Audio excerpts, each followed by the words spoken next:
ito ay rated SPG. Striktong patnubay at gabay ng magulang ang kailangan. Matinding galit ang nagtulak kay Rocky Boy para pagplanuhan ang kanyang paghiganti laban kay Tanggol at sa mga kasamahan nito.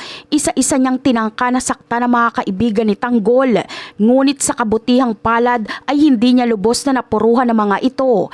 Kahit ligtas ang lahat, nagawa silang linlangin ni Rocky Boy hanggang sa maikulong niya ang buong grupo.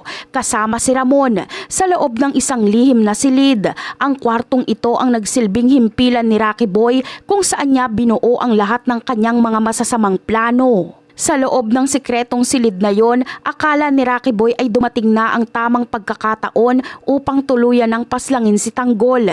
Subalit muling nagpamalas ng liksi si Tanggol at hindi hinayaang magtagumpay ang kanyang kalaban sa harap ng mga kaibigan nito. Sa gitna ng kanilang pagtutuos, nagawang makaganti ni Tanggol at malakas na naitulak si Rocky Boy. Dahil sa lakas ng pagkakatulak, nawala ng balanse ang bidabidahan na si Rocky Boy at tuluyang nahulog mula sa ikalawang palapag si Rocky Boy. Bagamat bumagsak mula sa itaas, mabilis na nakabangon at nakatakas si Rocky Boy bago pa siya tuluyang mahuli nila Tanggol.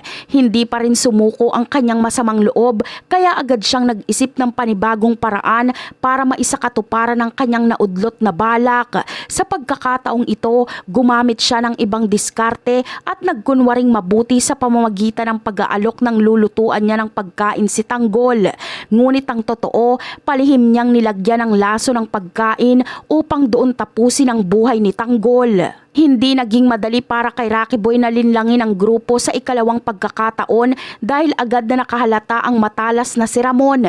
Napansin ni Ramon ang kaduda-dudang kilos ni Rocky Boy habang inihahanda ang pagkain kaya agad itong nagduda sa kaligtasan ng isisilbi sa kanila.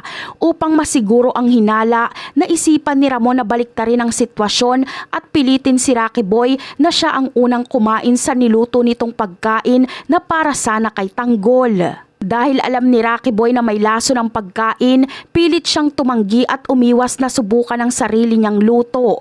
Ngunit hindi na siya pinakinggan ni Ramon at pinilit siyang pakainin nito bilang parusa sa kanyang ginawang pagtatraidor at panlilinlang sa kanila. Sa huli, wala nang nagawa si Rocky Boy kundi tanggapin ang bagsik ng kanyang sariling gawa. Siya ang mismong nalason at nagbayad sa kasamaang binalak niya para sa iba na naging mitya ng kanyang sariling kapahamakan. At yan ang aabangan natin. Bye!